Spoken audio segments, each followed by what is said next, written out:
President McCulloch-Lovell, Ms. Goddess, Dr. Glejzer, Mr. Conley, Mr. Kolling, Ms. Rajamani,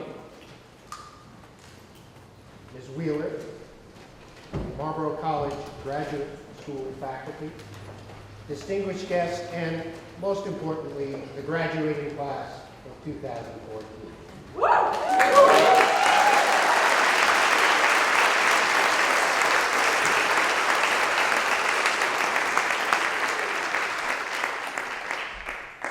Good morning. I am Dean Nicyper. I am chair of the board of Marlboro College of the Trustees, and I'd like to welcome all of you to our 17th Marlboro College Graduate School Commencement. I thank each of our faculty, staff, administrators, and students who tirelessly and generously give so much to Marlboro and its graduate school to enable both of them individually and as a united institution to thrive as they do today. At Marlboro's core are values and a genuineness that have continued since its founding. When I attended Marlboro's undergraduate college more than 30 years ago, those same Marlboro values and teaching philosophies were at Marlboro's core. My experience in the world of business, and all of my experiences in the world of business, there have been several, have revealed to me how valuable my Marlboro education was.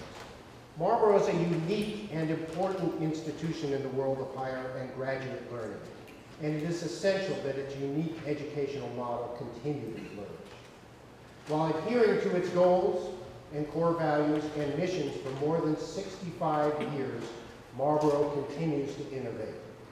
18 years ago, the college created the graduate school.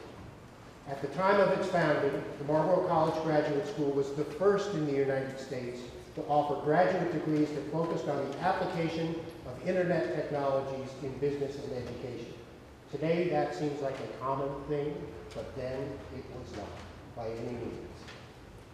And since then, the graduate school itself has continued to innovate, such as by expanding its degree offerings beyond its Master of Science degree in Information Technology and its Masters of Arts degree in Teaching with Technology to include the many timely and currently essential degrees that you will see us award today. So today we graduate students in all of these important fields, important in today's world. And I congratulate all of you in this extraordinary class of students receiving degrees in these areas on your graduation at this 17th commencement of the Marlboro College Graduate School. I ask that each of you graduates periodically think back to your time here at Marlboro. Appreciate what it has meant to your life and what it has contributed to you as a person. I ask that you come back to Marlboro again and be rewarded by again giving to this community. And I'm not merely talking about giving financially, and we will ask you for that, I'm sure. But also the rewards of giving your time, your intellect, your experience, and the wisdom that you have gained from communities outside of Marlboro, so that Marlboro will be as important to students in many generations to come as it is to you. Thank you, and congratulations to our graduating class.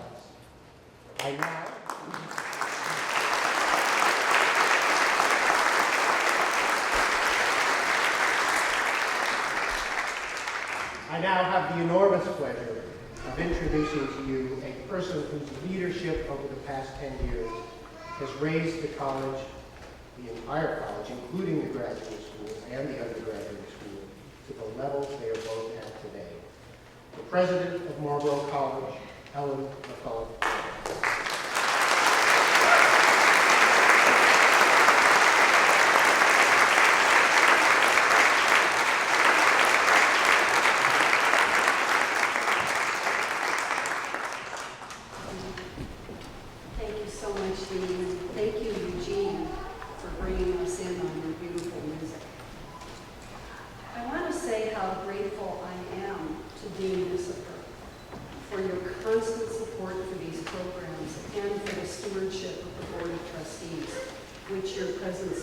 here today represents. I'm so proud to greet you graduates on your first Marlboro College Graduate and Professional Studies graduation ceremony, and my 11th and last. One of the great rewards of my presidency at Marlboro College is to have observed, exhorted, guided, and confirmed these programs through their development, and to have followed your progress to this glorious day. I want to thank all of you who had a hand in our graduates' success. The family members who not only sustained you through the residencies and the long hours of extra work, but who shared your newfound enthusiasm. Your teachers who listened to you, understood your potential and your ideas, ignited your thinking, brought you valuable content, and guided you to discover your talents. Sean Conley and the staff of Graduate and Professional Studies were always attentive to you and are instrumental in creating the sense of community you experienced. And new graduates, for your persistence, hard work, imagination, and all you brought to us at Marlboro College, even as we offered new pathways to you. As we gather here in this beautiful sanctuary, I hope you can take in this moment of culmination and achievement. I hope that Marlboro College has been a kind of sanctuary for you, a place of intellectual refuge as well as stimulation, where you found a community of colleagues, a safe place to test yourself and your ideas, to become who you want to be. I identify with you as you await your diplomas this morning. Only 2 summers ago, I received my MFA in creative writing at age 65. That was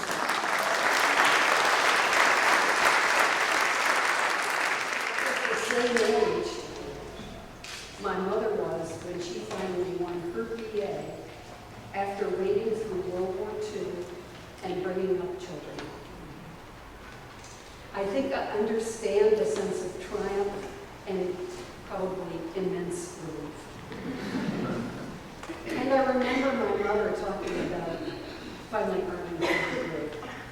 She said, "That's when my new life began."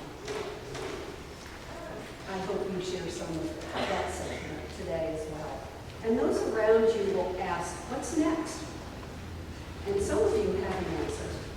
But here's what I want for you. What's next will emerge from what you've done that we recognize today. It will unfold. Approach the future as you did your studies, with excitement and trust, and you will find what is meant for you. That is our pathway, our shared pathway, that continuous life of seeking and becoming. My second wish for you, to recognize and validate what you yourself have both completed and started. In fairy tales, there are always 3 wishes, and I'll end with this one. I wish that you will enjoy this moment and the love and celebration in this sanctuary. Thank you, all of you at Graduate and Professional Studies, for fulfilling the intellectual and creative mission of Marlboro College.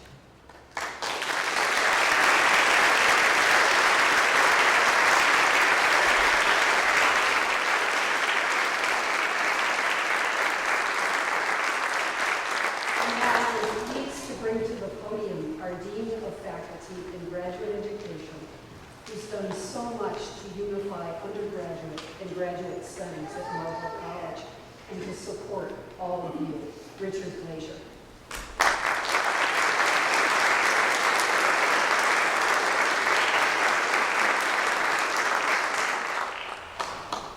And before you go, it occurred to me as she was speaking that as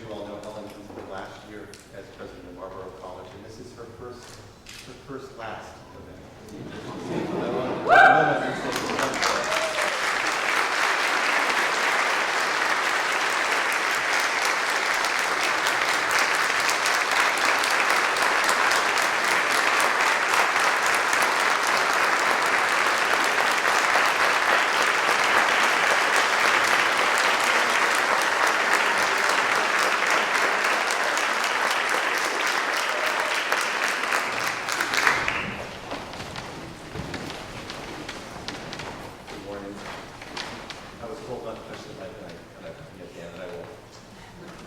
On behalf of the Marlboro College faculty, it's my great privilege and pleasure to welcome and congratulate today's graduates.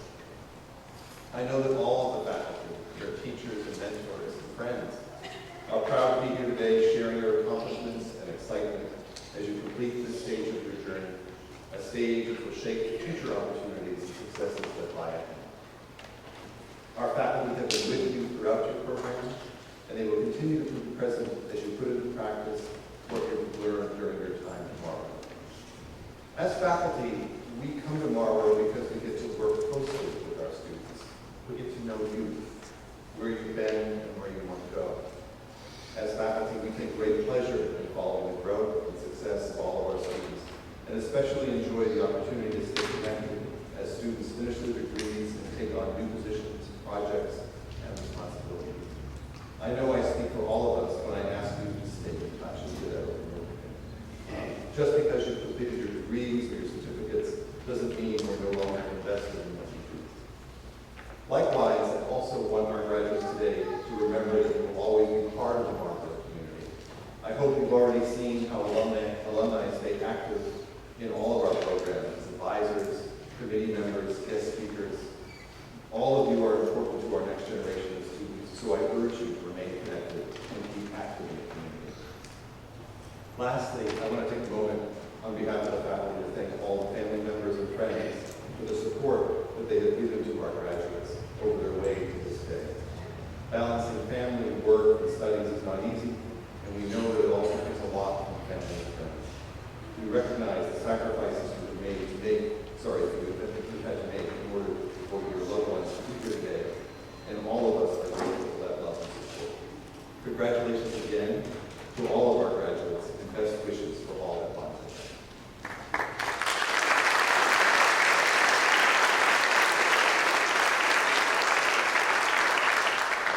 I would like, it's actually my honor right now, to introduce who I think is the man behind the curtain, Conley, Associate Dean, Graduate in Professional Studies. To call Sean the man behind the curtain isn't really accurate, though. He has no curtain. He is extraordinarily visible in his work with all of our graduate and professional programs and remains a strong presence in the community he's worked so hard to build over the past 5 years. All of our programs are greatly indebted to his leadership, and it gives me great pleasure to introduce him here this morning. Sean.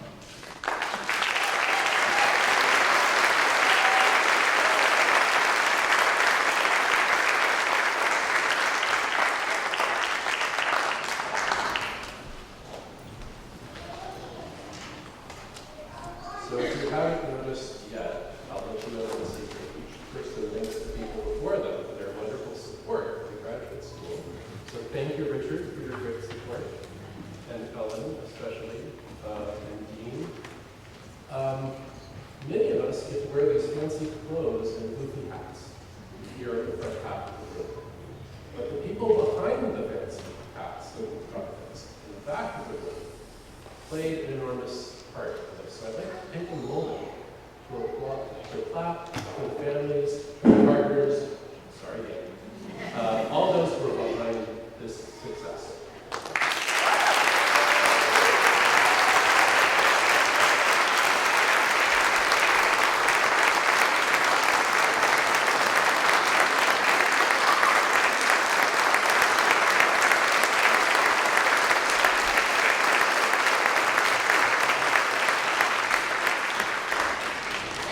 And I want to let you know that it was worth it. The negotiating, who's going to watch the kids or do the dishes, or all the things that had to be sorted out when your partners or children, or parents or friends were here studying, was worth it. Because this is a hard thing to take on top of working and having lives. And these graduates did it because they thought it would make a difference, not just to themselves, but that they would be able to go out and make a difference in their workplace, in their business, in their nonprofit. And they do. And we're going to celebrate some of that right now. But I have to tell you, when we were in the back on our MSIT office, one of the graduates pulled me aside to tell me about a shift that had happened in his life as a result of finishing his degree. And he said, I liked what I did and my job was good, but when I finished this degree, as a result of this degree, I was promoted to a place where I have a lot more input, a lot more control, and make a much bigger difference.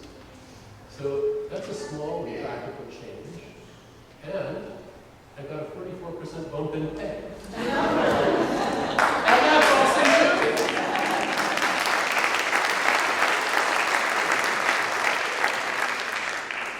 So I want to celebrate all the kinds of success that all the students bring to us. We have 3 graduation speakers, and we have 7 degrees. So this means that there's one faculty meeting each year that is a bit contentious. Who is it who's going to get to have their degree represented by a speaker at graduation? And I'm happy to announce that these speakers were all selected after hearing their stories, as we discussed who to nominate, unanimously. So we have 3 very special stories to share with you. These folks were selected because somehow their story seem to embody and reflect the approach we take to education, which is both that it's not just happening inside us, but that it's a collective effort of the class, of your family. Also, that it inspires some form of leadership that's creative. If you have you see your logo here, this tree is literally growing out of the box. And these are folks who saw a box and grew out of it. So I'm very excited to introduce our speakers to you. Our first speaker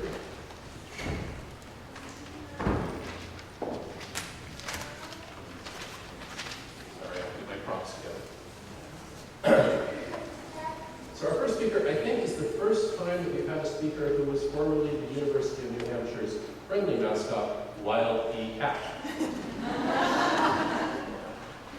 This is a speaker who's a lucky husband and a proud father who enjoys playing in imaginary land with his toddler and being in the outdoors when he can. He ferments food with various levels of success. He directed Serve for One, AmeriCorps Vista Umbrella Project, and served as the club director of the Boys and Girls Club in Everett, Massachusetts from 2007 to 2008. Bill served as an AmeriCorps member, and prior to that, he was wrapping out his time at the University of New Hampshire as Wild Cat. However, in May of 2013, Bill was appointed by Vermont Governor Peter Shumlin as the executive director of Serve Vermont, Vermont's Commission on National and Community Service. And that is where he works to promote, support, and recognize volunteerism and community service throughout Vermont. So please welcome me, join me in welcoming Philip Kolling.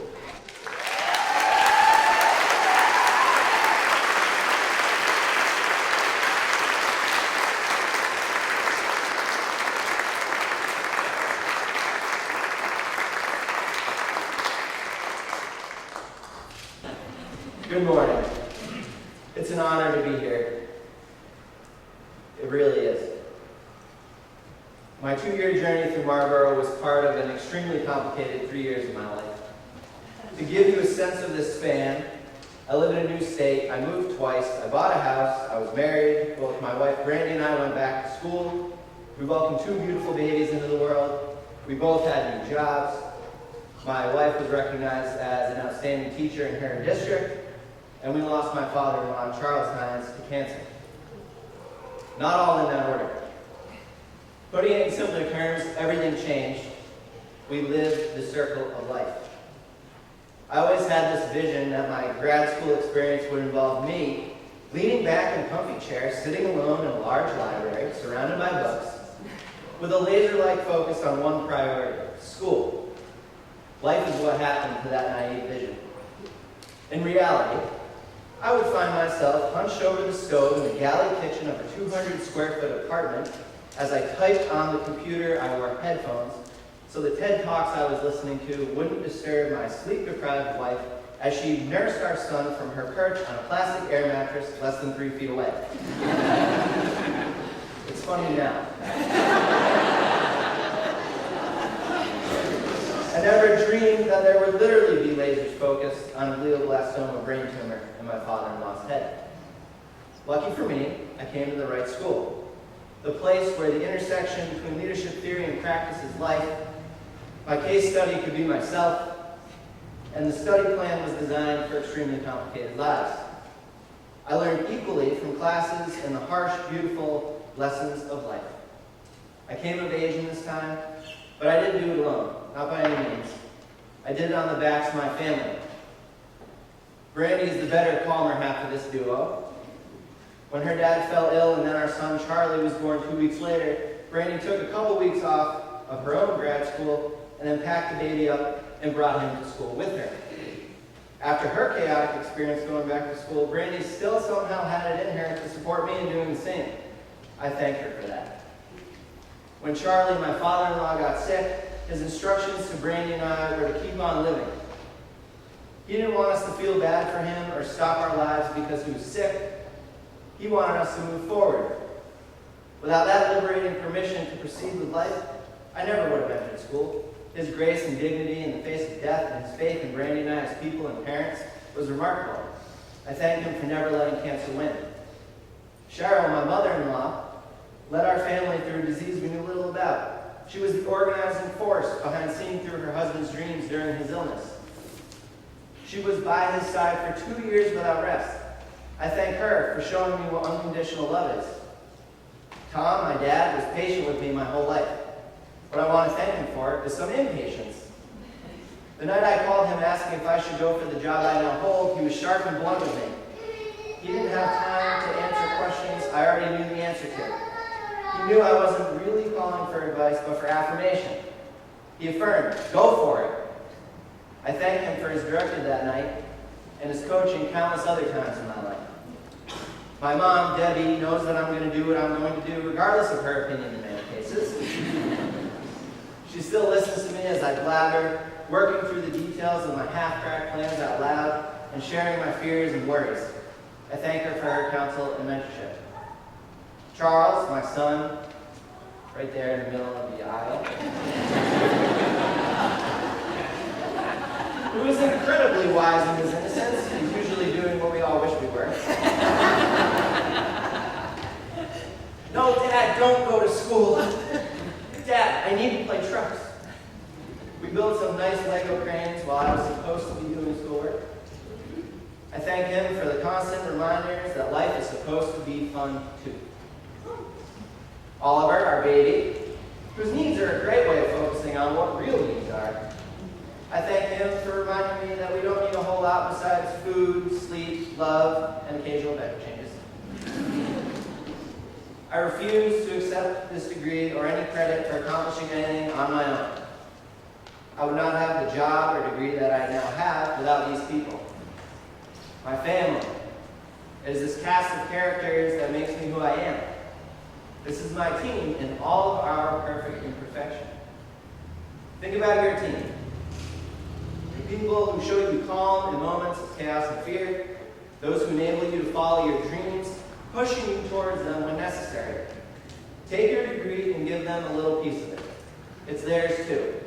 I wouldn't recommend really ripping it up and giving them tiny pieces, but make sure they know that they made that degree happen and made you who you are. Thank those people profusely for being a part of your team. Give them a hug. Then go do some good work in the world in their honor. It is the best recognition you could possibly give them, and we all know there's plenty of work to be done. Thank you.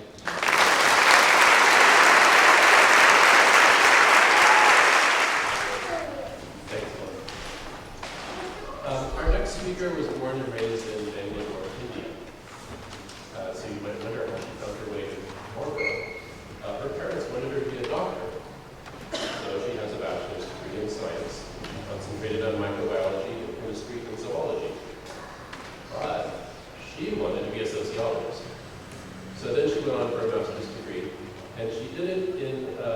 Kannada literature, which, as all of you know, is one of the 4 Dravidian languages.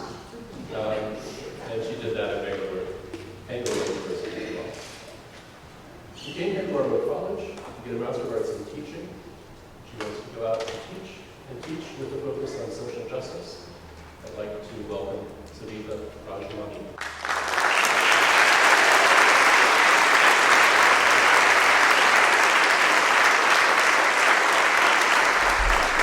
Dear faculty, friends, fellow graduates, good morning. I'm honored to be here. I'm honored to address you all today. I'm happy that we all are here today. I would like to give a special thanks to my family who are back in India. I would like to thank my uncle, Mr. Kotaganahalli Ramaya, a Dalit activist, poet, and a playwright, who is in India too. I would like to thank Janaki Natarajan and my extended Spark family for all the support that I have received.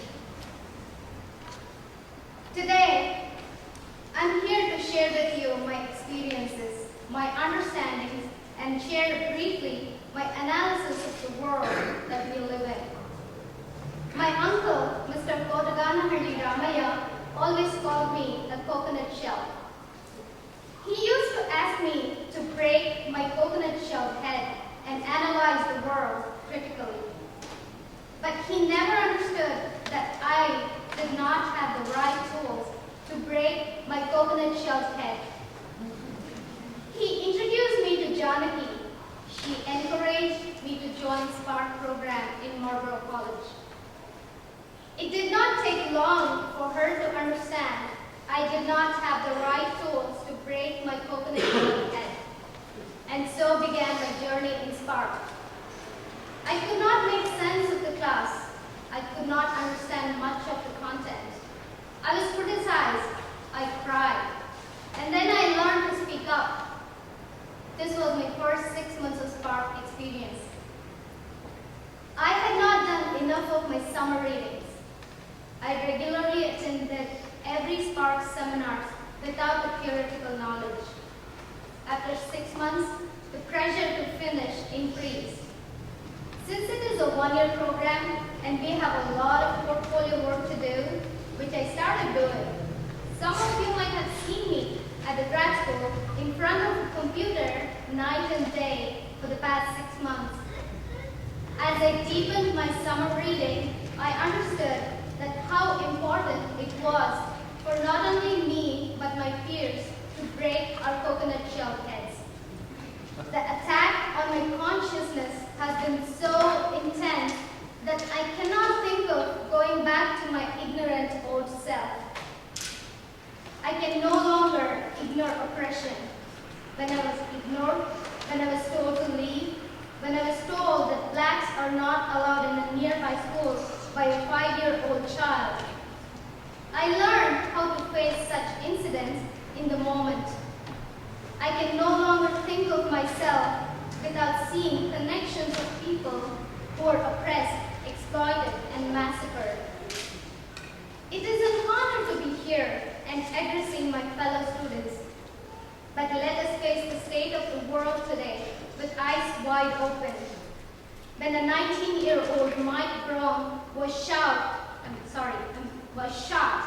15 days ago by police in Ferguson, Missouri. When thousands of young and old people in Palestine have been killed in the name of defense. My school in India taught me how to be patriotic. It did not teach me how to connect with the rest of the world and treat everyone as a fellow human beings, which always made me not want to go to school. After I graduated from high school, I decided right then that I will never step into a school again. But here I am, getting certified as a teacher. I am confident that I am getting the right tools to break not only mine, but also my students' coconut shell heads in the future. I would like to end with a couple of sentences from Paulo Freire's Pedagogy of the Oppressed. Concern for humanization leads advance to the recognition of dehumanization. As an individual perceives the extent of dehumanization, the oppressor who oppress, exploit, and rape by virtue of their power cannot find in this power the strength to liberate either oppressor or themselves. Only the power that springs from the weakness of the oppressed will be sufficiently strong to free both. Any attempt to soften the power of the oppressor, indifference to the weakness of the oppressed, almost always manifests itself in the form of false generosity. Indeed, the attempt never goes beyond this. An unjust social order is the permanent font of this generosity, which is nourished by debt, despair, and poverty. That is why the dispensers of false generosity become desperate at the slightest threat to its source. Thank you.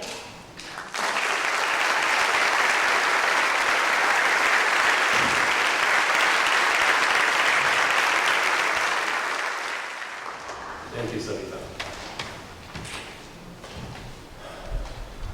So some people change jobs, some people get new jobs, and some people just plain quit.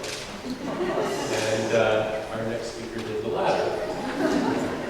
Claire is a freelance consultant, contractor, and co-conspirator for sole practitioners, community-based businesses, and nonprofits. The mission of her solo consulting practice, which is called Rework, is to translate craft and deliver custom business solutions that free clients to do the work that they love. Her passion is to translate the creative genius of people and organizations into systems and structures that return value, efficacy, and sustainability. Before starting WeWork, Claire worked for 10 years in the environmental nonprofit sector as program director for the New England Grassroots Environment Fund in Vermont and is a national canvas administrator for the network of public interest research groups in Boston, Massachusetts. She's also earned her keep by knocking on doors, harvesting vegetables, and selling kites. She finds power in prose and splendor in spreadsheets. Claire.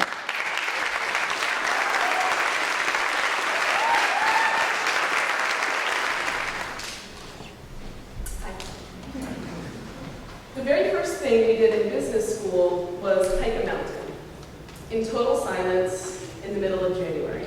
It's very Marlboro. We were told to turn off our phones, left to retrieve some primordial skill of gauging the passing of time to be able to sense when it was time to return to the parking lot. We were without maps or a compass, and even though the terrain was new to all of us, our professor was not the least bit concerned. Instead, she turned to us and grinned while she whispered the final words we hear all afternoon: get lost. At which point I kind of freaked out. My family is here today and they can attest to the fact that us wheelers are experts at indecision. So I did what I do best. I slipped into strategy mode. If I left now and I didn't look back, could I make it to the top of the mountain and back again, fitting in a workout without being stranded?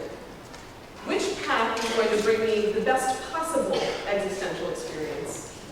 Wait, where is he going? Why is he going that way? Does he know something I don't know? It was a requisite stall. It was time for my inner pragmatist to resist the instruction of getting lost, so that I could swiftly move through the first test of mindfulness, which, as we all know, is about watching how needlessly crazy we make ourselves. After that, I was quickly carried away by the sound of the crust of the snow under my boots, the shadows cast by the few die-hard leaves still dancing effortlessly in the breeze, the smell of distant wood stove fires. I stared for what felt like hours at a stream making its way to the river, noticed and wondered how it is that molecules come to the decision to freeze still or flow ahead. Precisely because no one was watching, I channeled my inner 4-year-old and I raced myself to the top of the hill. I won.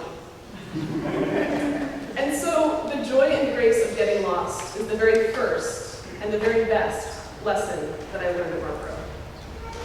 By being willing to get lost, we give our practical minds a much-needed repose. By surrendering to the unknown, concerns about efficiency, productivity, or what path makes the best logical all of them, all at once. Smartphone GPS apps are replaced with an internal compass, our intuition and our curiosity, that bring us to unforeseen heights and unknowable experiences. By being willing to get lost, to let go of what we know, we find ourselves.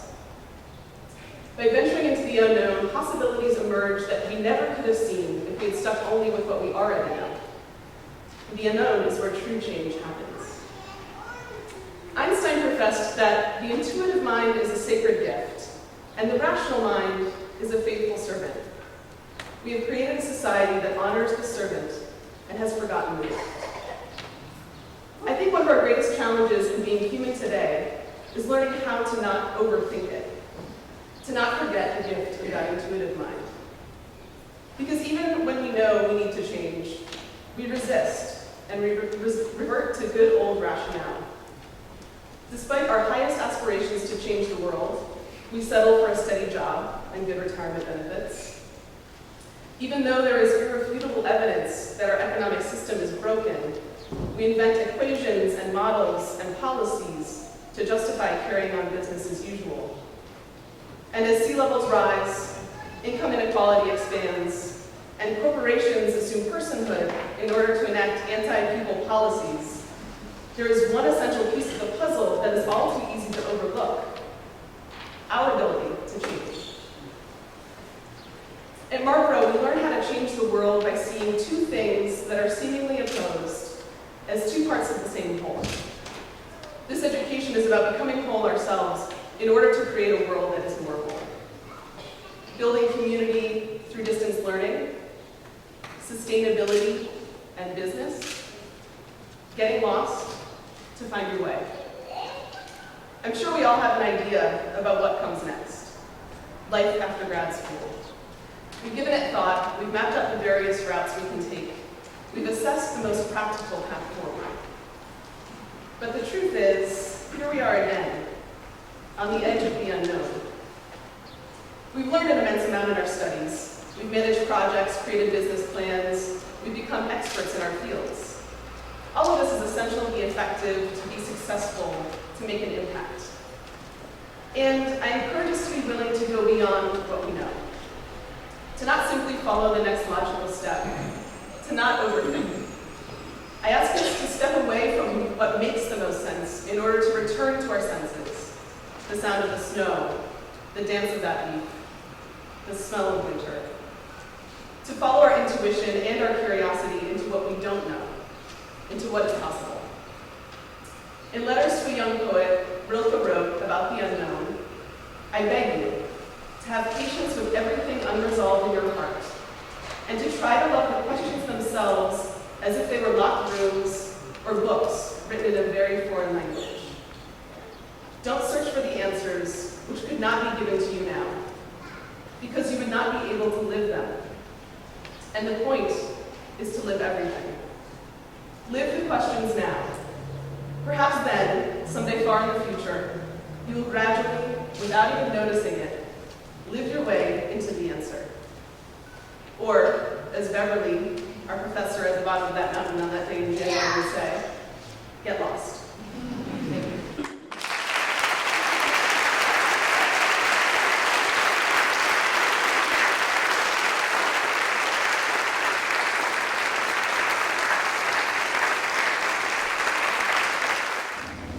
Thank you.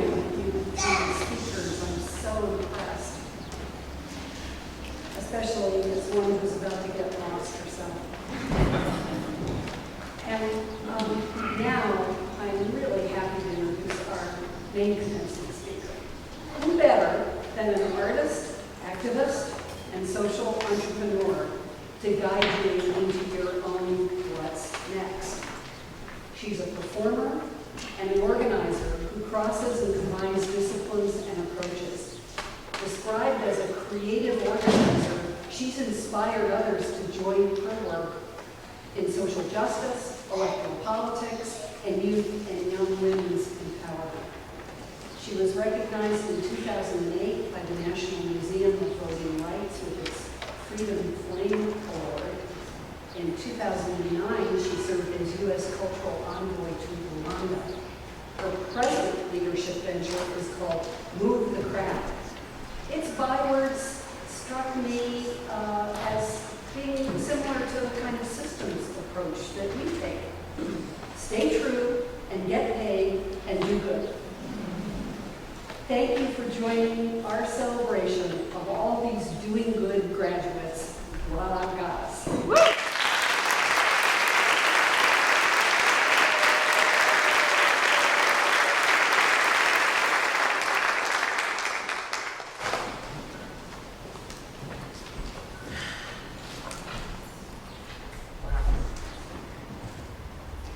Dean Nicyper, President McCulloch-Lovell, Dean Glejzer, Philip, Savitha, Claire. I wish you all had told me where the speech stash was. Because you know, I would have had, I think, maybe a few more options in terms of what I would offer today. But it's all good. Thank you all for your voices of honesty, for your journeys, for your stories, for your truth. Associate Dean Conley, thank you for the warm and loving invitation to be here. My beloved sister, Ariane, this amazing, vibrant, brilliant community that is Marlboro. It is my honor to be with you. When I received the invitation to come and speak, I knew that this was a special moment, and I knew that this was a really special community. And I have the privilege of every day listening to the dreams and aspirations of young, budding, emerging entrepreneurs who are trying to figure out profit and social impact. And many of them are healing their academic experience. Anybody know what I'm saying? So to come into a community and to feel the love and the vibrancy and the mission and the commitment and the dedication that is Marlboro is rare. And you should really celebrate and honor yourselves for developing and creating such an outstanding educational learning institution. To the esteemed faculty, thank you for your unwavering commitment and dedication and brilliance, for finding your way to the oasis in the desert, and to the rockin' show-stopping class of 2013. You made it. Give yourself a hand.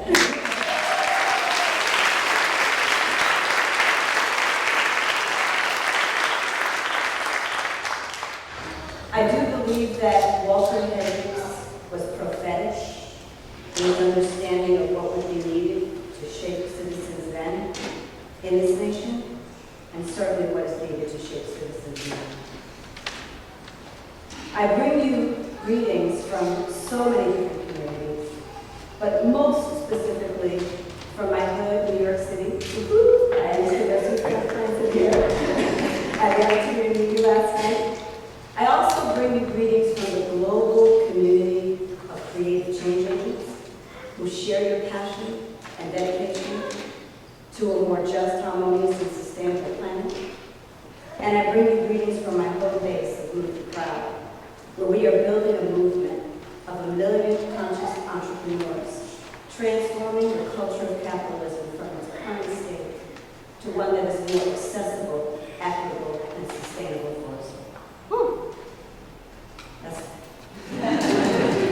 We, like you, are a community of practice. And as a community of practicing entrepreneurs, every year we work inside an annual message and a set of monthly themes that deepen our application of the values, principles, knowledge, and skills we leverage inside our respective ventures. And so today I want to invite you, in observance of our theme of the month of August, to participate and engage with us in the idea of advance, and advancement. This theme was inspired by the work of Wallace T. Wallace, a farmer and New Thought philosopher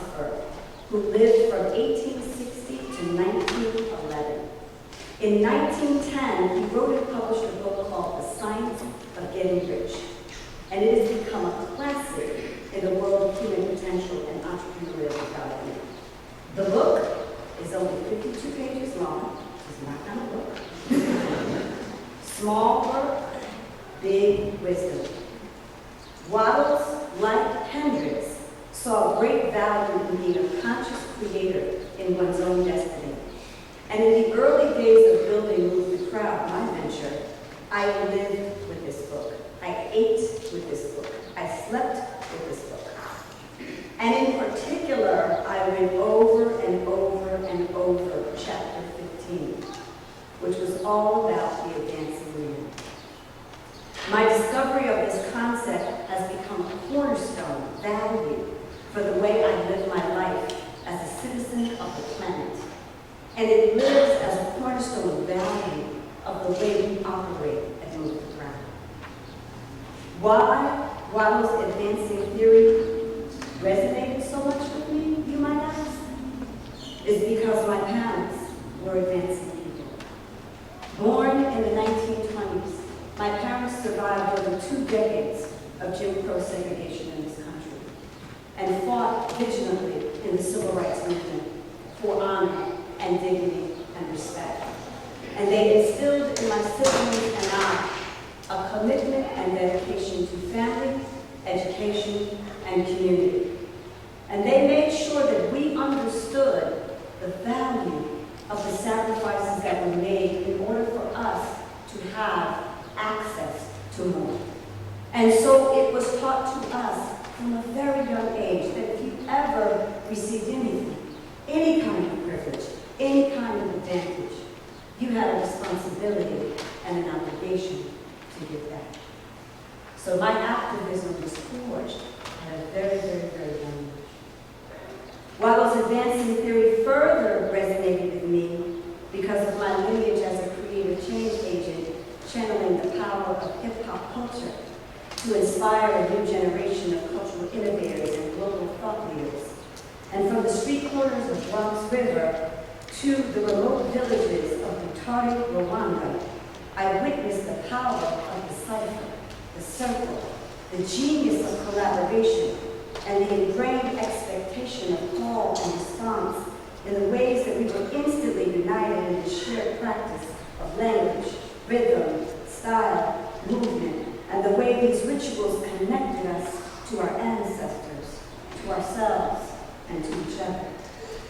This idea of advancing, as Waddell describes it, is clearly not a new concept, but it is most definitely a relevant one, particularly now, because we have come to a crossroads in our own evolution where another level of collaboration and contribution are required in order for us to thrive in this next era.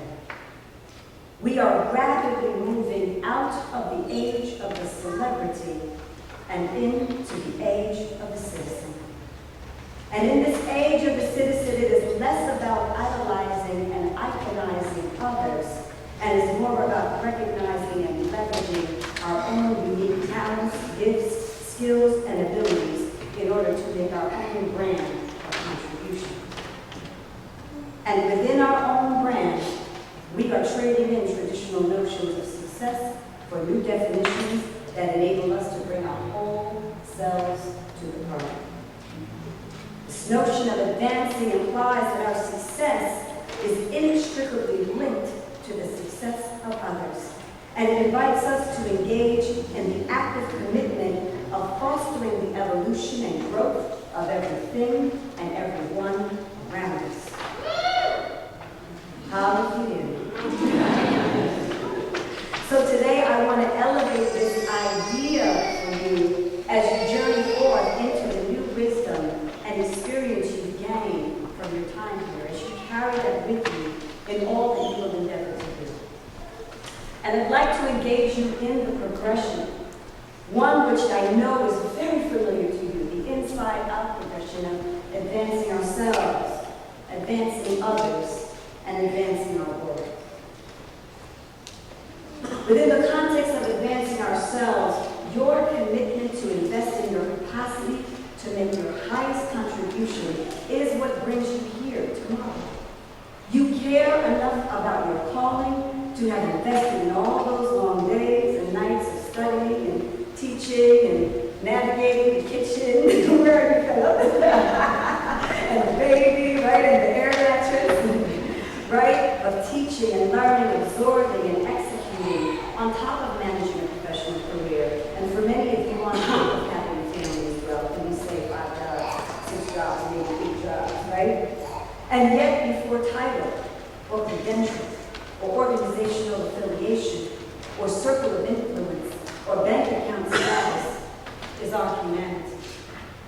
And the vital recognition that advancing ourselves at its core is a demonstration of what it looks like to live inside of the highest vision we have for ourselves as human beings. Being who you are truly meant to be begins with your humanity. And the foundation of your character, the values, the principles, the gifts, and the commitments you occupy, no matter what you are doing, and no matter who is watching.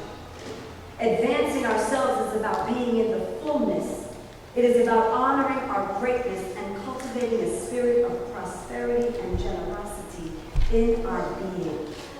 It is the sacred contract you make with yourself to be in alignment with the highest truth of who you are in every facet of your expression, your vision, your mission, your purpose, no matter what the politics of the environment dictates or what somebody else is doing, or no matter what expert is advising you on how to get ahead. What will govern how you show up in the world is your moral compass and your commitment to honor the truth of that, no matter what. My mother, God rest her soul, was an old school Southern Baptist, and she did not mess around when it came to manners and decorum. And I remember staying at a friend's house and being shocked by some of the things that I saw my friend get away with, the way he spoke to his parents, the way he interacted with his brothers and sisters. And I remember coming home and sharing about my experience. My mother was really quick to tell me that that would not be going down in our house. She said, honey, they do not belong to me, but you do. And that lesson stayed with me. In my corporate days, the managers would pressure me to resort to certain tactics to beat out the competition. Or when I had girlfriends in abusive relationships who could not find the strength to leave. I never looked to what others were doing as my holy grail.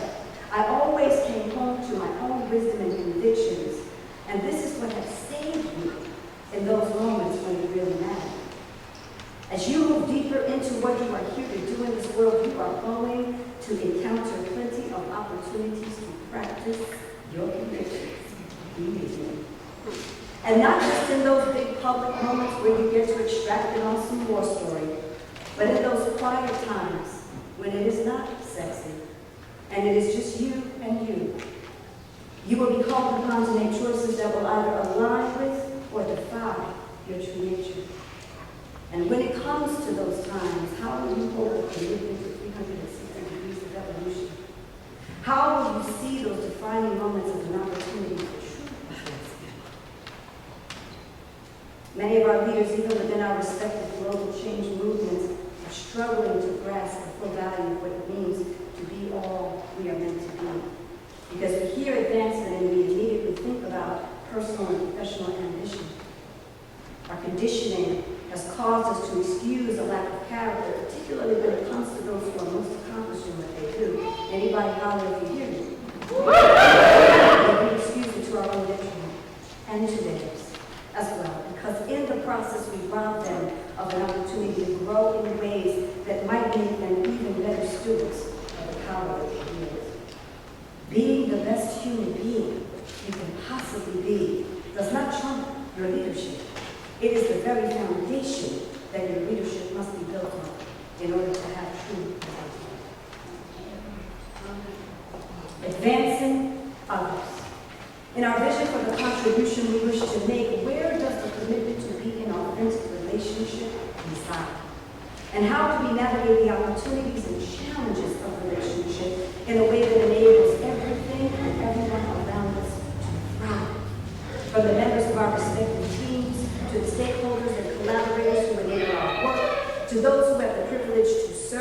those we have the privilege to serve, how do we lead with a willingness to build the kind of trust and intimacy that enables us to see and be seen authentically? Marlboro has been a gorgeous incubator for this commitment. And as leaders, you've had the opportunity to put this pledge to work through the capstone projects that you've developed and in all the other ways you've been able to bring your learnings back into the world. I have come to believe that in this new era, leadership will be about providing a strong, visionary container that enables us to foster a new reality of what the work looks like for every member of our community, be it local or global. And every member of that community will have a valuable role to play in shaping that container and fostering that new reality. Being in profound relationship with the depth and breadth of who people are as we endeavor to achieve our far-reaching impact on the things that we value most is the practice. To operate in service of the advancement of others, no matter where they fall in our respective and collective ecosystems, is the practice. The commitment, to see this commitment as the embodiment of the work, just as much as we view the funding proposal or the planning pitch or the awesome curriculum or the strategic partners deliverable, is our greatest opportunity and challenge. Can I get an amen? Amen. Because traditional conditioning would tell us that building 360 degrees of relational capital is a time-consuming distraction from the real work, and an unpleasant burden that we as leaders must bear in order to be considered beloved. But I believe that investing in the social experiment of building healthy, thriving institutions, projects, initiatives, and collaborations are not only formidable in the difference they seek to make, but also high-performing in the way the work happens is the work in this new way.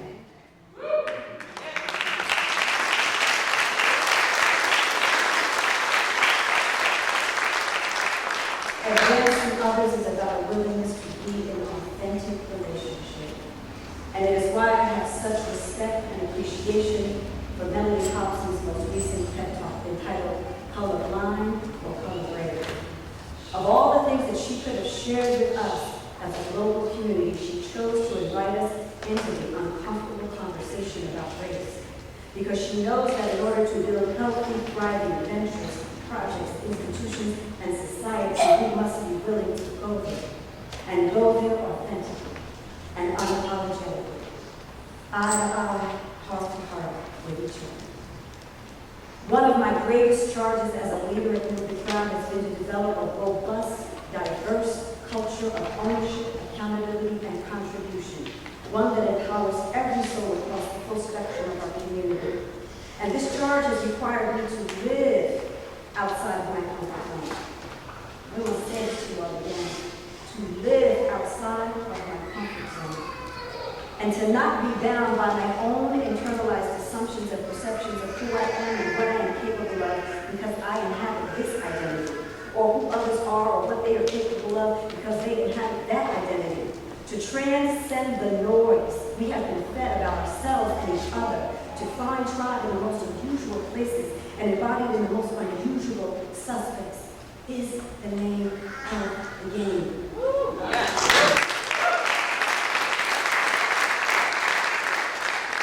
To come from love versus fear and skepticism as we engage the full colors and tapestry of the world is the hardest work there is, but it is also the greatest access we have to true liberation.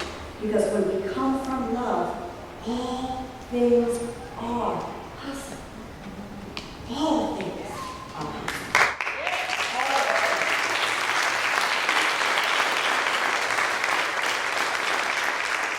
We are living in a time where great courage is called for because we are at the extreme edges of every facet of our existence. From the state of our environment, to the assault on the human and civil rights, to the abuses of power in leadership and governance, to the glorification of war and violence, to the hijacking of economies, we have pushed far beyond the point of no return. According to the Economics Intelligence Unit, which measures the risk of social unrest in 150 countries around the world, 65 countries, i.e. 43% of the 150, will be at high or very high risk of social unrest this year, in the year 2014. Ukraine, Bulgaria, Brazil, Argentina, Mexico, DRC, Gaza, Venezuela, Iraq, Iran, and the list goes on and on and on. And then, of course, as Savitha mentioned, we have our own Ferguson, Missouri. As we attempt to digest the rampant nature of this upheaval, we can view it in a number of ways. One might be tempted to see it as the world coming to an end, falling apart, unraveling. And I don't think that's so far off. But I would modify it to say that a particular way of operating in the world is coming to an end.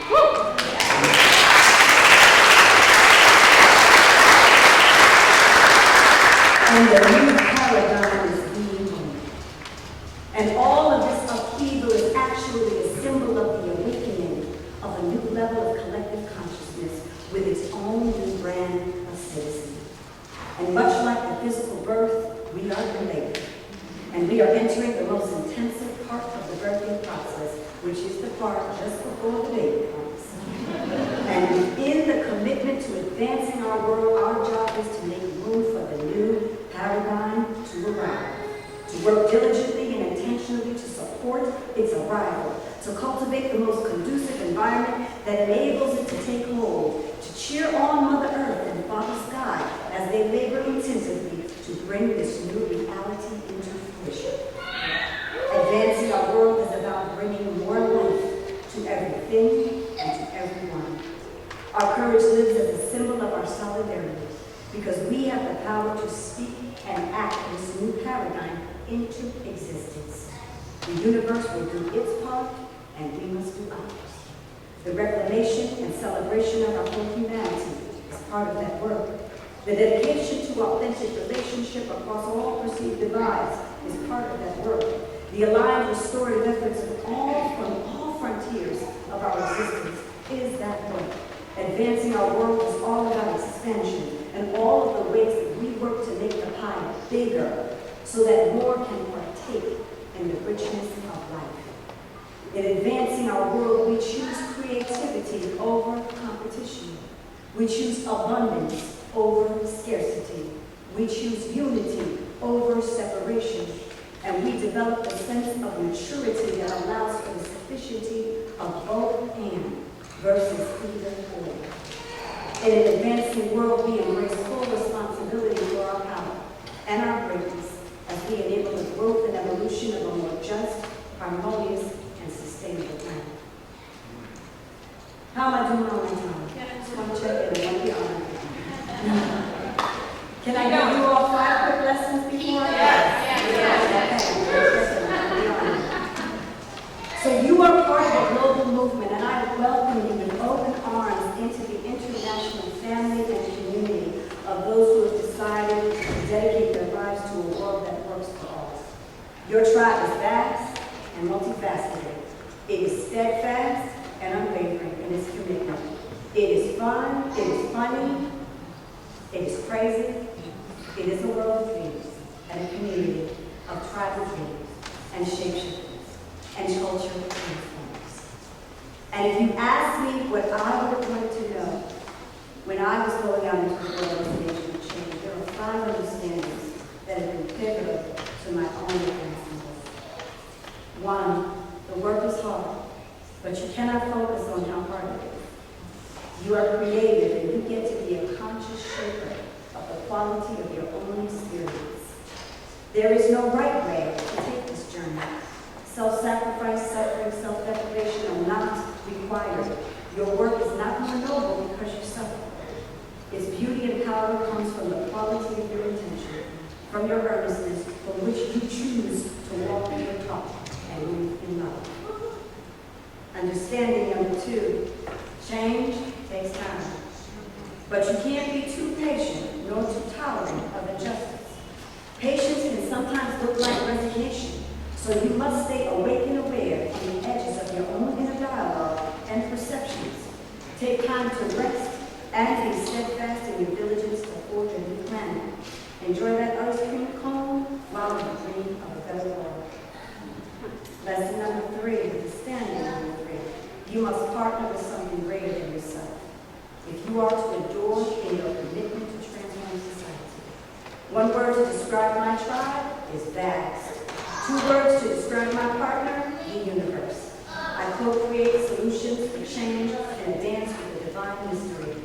All that is all providing, all empowering, all creating, and she is infinite in her resourcefulness towards what is possible. Understanding number 4, that to honor the commitment to my own healing and transformation is the greatest offering that I've never made to the transforming planet. More powerful than what I said is what I do. More powerful than what I do is who I be. And my being, just and sustainable and loving and advancing in all my interactions as a dedicated practice, like yoga, like meditation, is the revolution. And finally, understanding number 5, that I make the book I walk.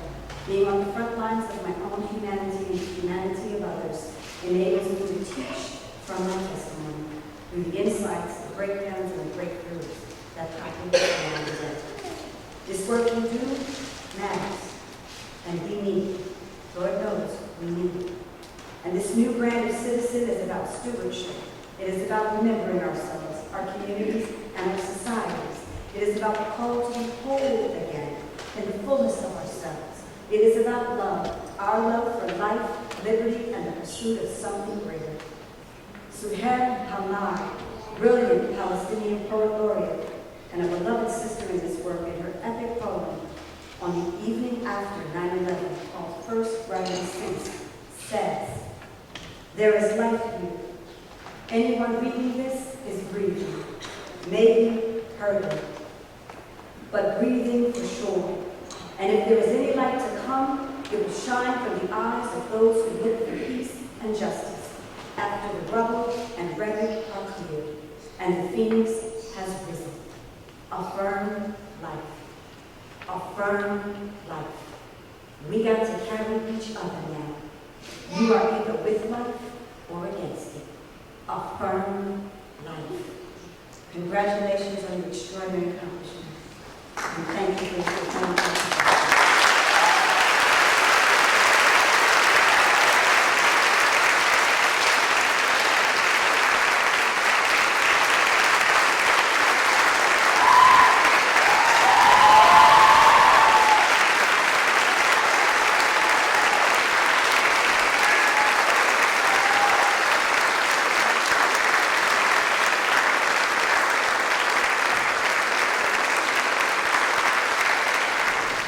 Thank you again, Rha Goddess. We've heard from a true citizen of the world. Dean Nicyper, will you please join me, Chairman of the Board of Trustees of Marlboro College and the Graduate School Degree Chairs? Will you also assist me in conferring the degrees for Marlboro College Graduate and Professional Studies? Hill Clark, will you please join us on stage? Will the graduates of our certificate in educational technology please come forward? Receiving the certificate in educational technology, Dawn Marie McCulloch.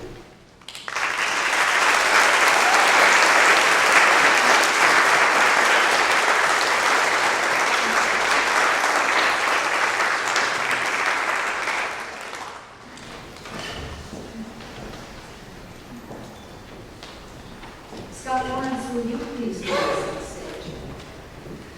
The graduates of our Bachelor of Science in Managing Information Systems program, please come forward to receive your degrees.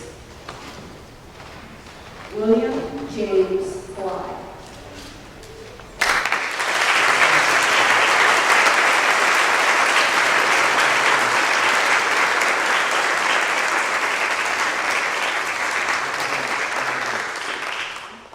Rha Goddess.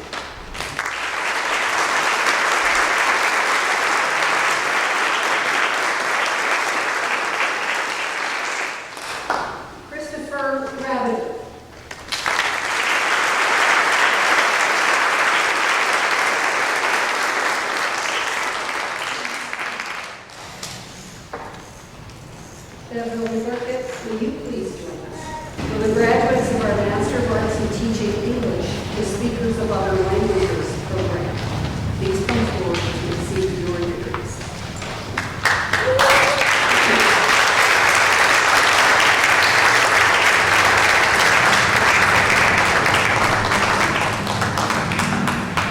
Lisa Marcel Gilmore.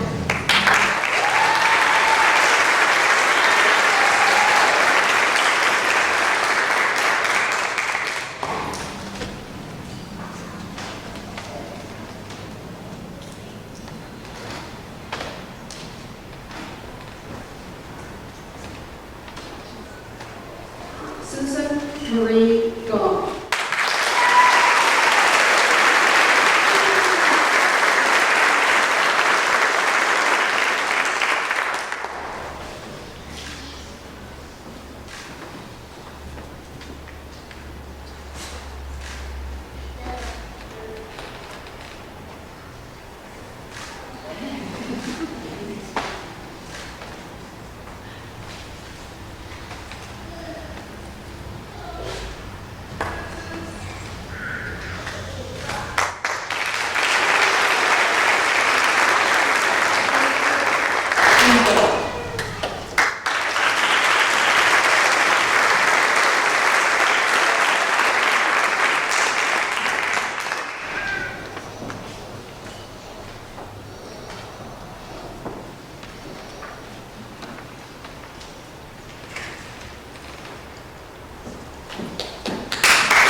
Lievense, please join us on stage.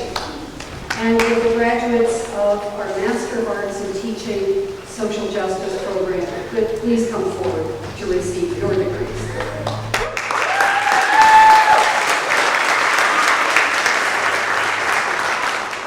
Rebecca Holt.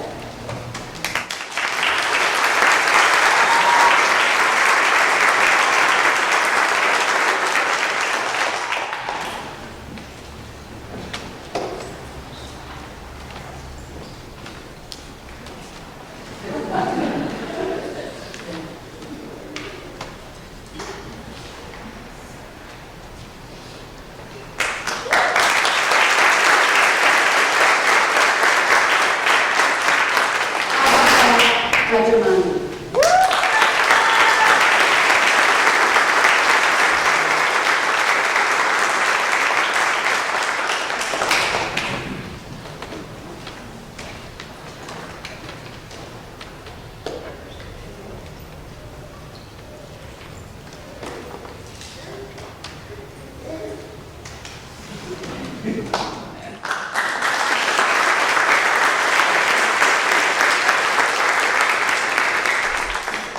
Clark, please join us on stage. And will the masters of our graduates of our Master of Arts in Teaching and Technology program please come forward to receive those.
tenure.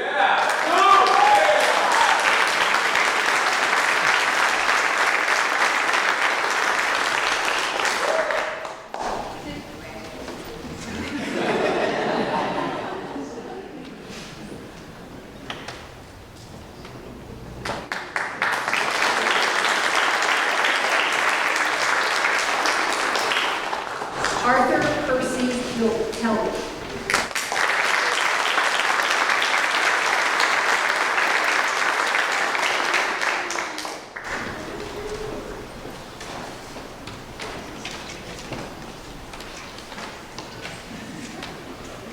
This is called pudding.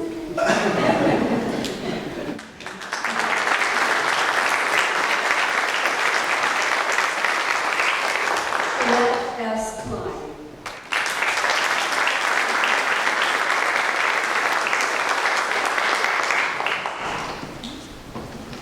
If you're wondering about hooding, it's in the back of the program.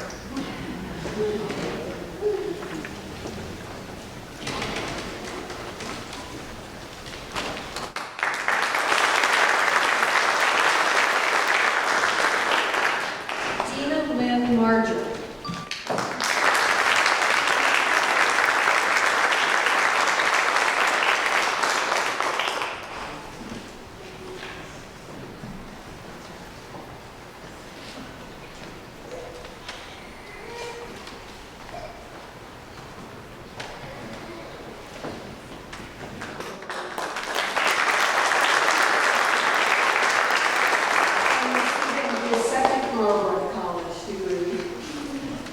Francisco Mugani.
Will you please join us on stage?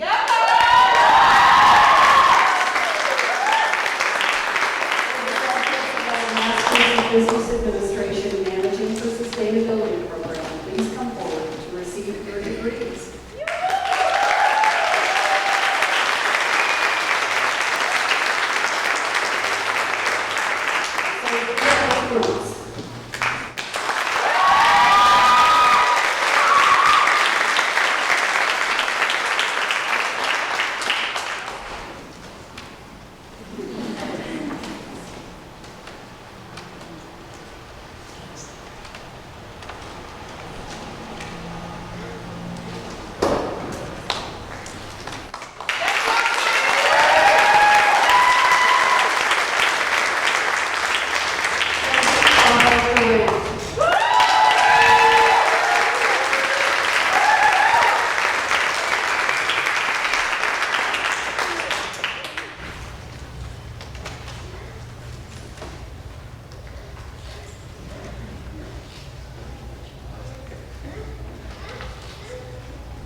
2 master's degrees, Master of Science in Information Technologies and Master of Arts in Teaching with Technology, Morgan S. Potter.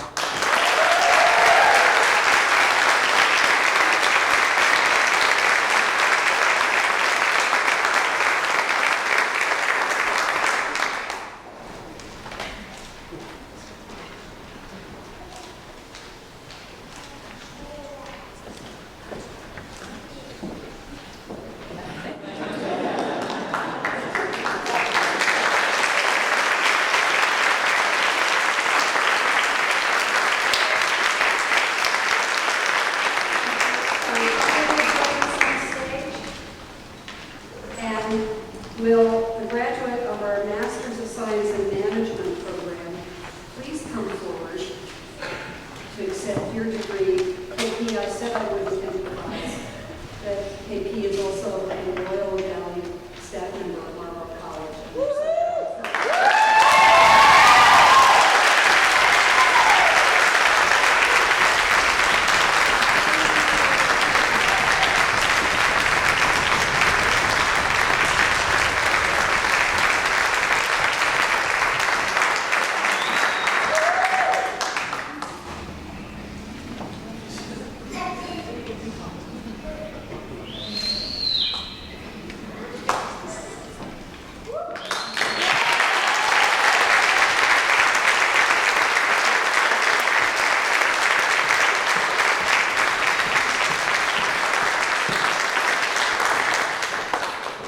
Ariane Krumholz, will you please join us on stage?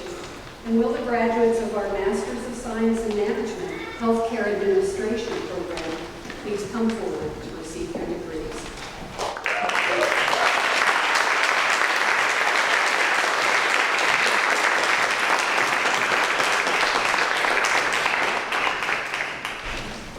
Mary Ellen Britt.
Rajamani.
by the power vested in us by the state of Vermont and the Board of Trustees, we declare you graduates of Marlboro College Graduate and Professional Studies. Please move your passes.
Because of this student's capstone project, the community will have the opportunity to bring local agricultural self-sufficiency to a new level.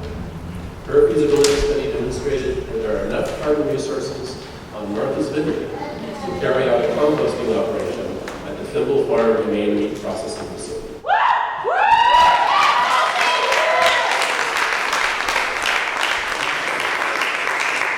Who knew a meat processing facility could bring such a thing?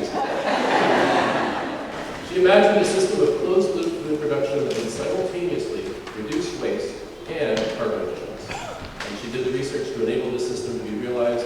Her capstone epitomizes the embodiment of sustainability in business operations. I'm very pleased to present the President's Award to Sophie Gabriels.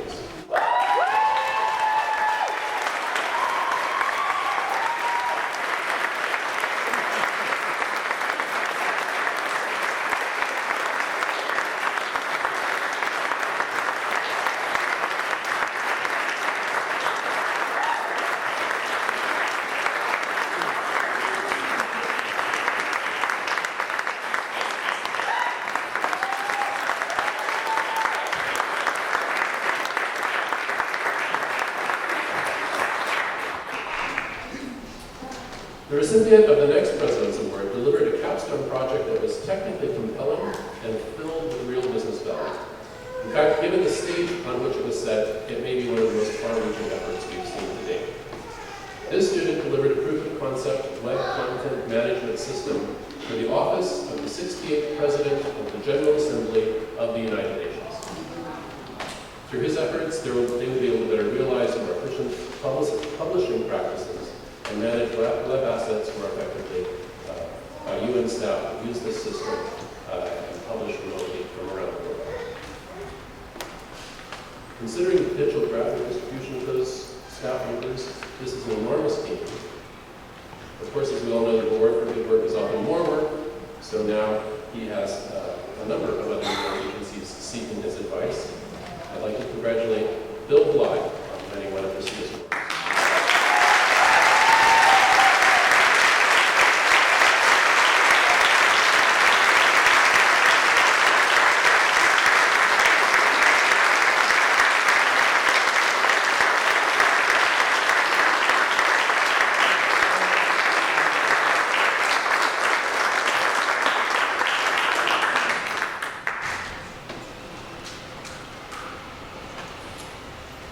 So Rha talked to us a little bit about comfort zones. And the next recipient, during her capstone presentation, showed a small circle that was labeled your comfort zone. And then a much larger one, several inches away, that was labeled where the magic happens. During her time at Marlboro, she has consistently stretched outside her comfort zone to discover the magic. For her capstone, she spearheaded a $1.9 million capital campaign. Listing her keen marketing and design sensibilities, she created a visually stunning, emotionally compelling branding concept for the campaign. And with her finely honed project management skills, she corralled the efforts of a nationally dispersed board of directors and an overstretched staff. At a certain point, she identified a third and even more personal element to her capstone. And as she noted in her capstone journal, the capital campaign is the actual project, but on a higher level, the goal is to actually be the one in charge, not just be appointed to be the one in charge. And that awareness led her to a courageous and intentional journey to step into bold new levels of inspired leadership. I'd like to welcome Rha Goddess.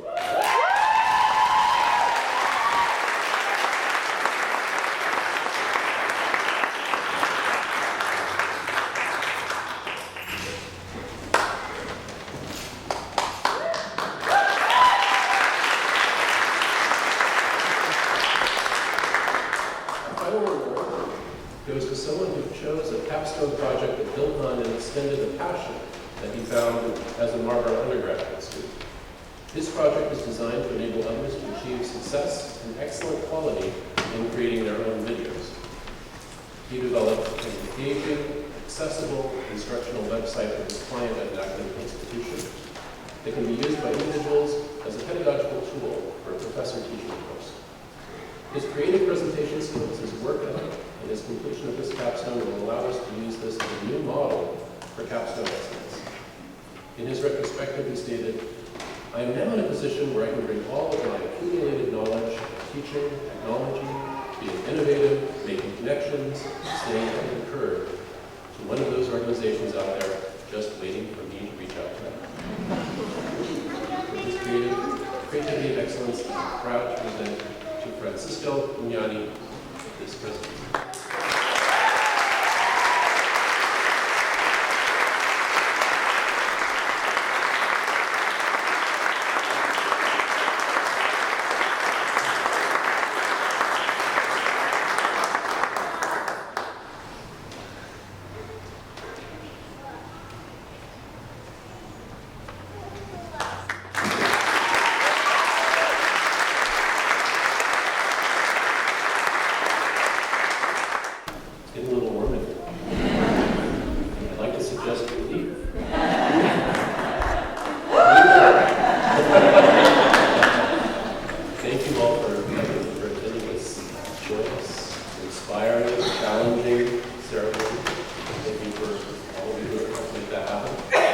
We're going to be exiting as a parade in our our fancy clothes, and we now have a new extra fancy part. And we'll be showing this off as we go down Main Street. Be careful to press the button at the intersection, wait for the walk signal, and make our way to the graduate school where we have refreshments waiting for you.